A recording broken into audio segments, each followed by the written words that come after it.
Anim hanggang pitong patak ng tubig ang nagagamit kada isang interaksyon sa ChatGPT, ayon kay Sam Altman na may-ari ng OpenAI.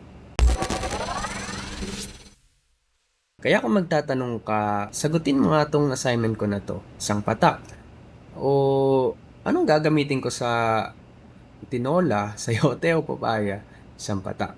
O bakit asul ang langit? O gawan mo nga ako ng isang email o gawan mo nga ako ng isang app. Ayon kay Sam Altman, mayroong nasa 1 bilyong mga messages ang pumapasok sa ChatGPT kada isang araw.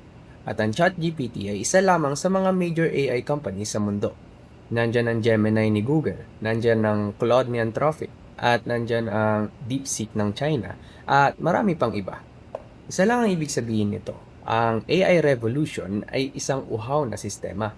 Nakakagulat kung iisipin, pero ayon sa ilang mga eksperto, duda sila sa pag-estimate na ito o pagtataya ni Sam Altman. Maaari mo lang gamitin ang estimate na ito kung gumagamit ka ng mahihinang klase ng mga AI.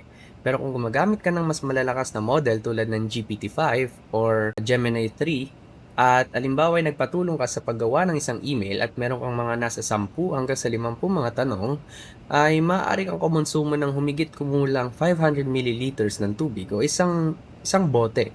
Kasama sa estimate na ito ay ang ginagamit sa cooling at electricity generation. Malinaw at masasabi natin na talagang uhaw ang AI sa tubig at nangangailangan ng napakaraming litro nito. Pero bakit?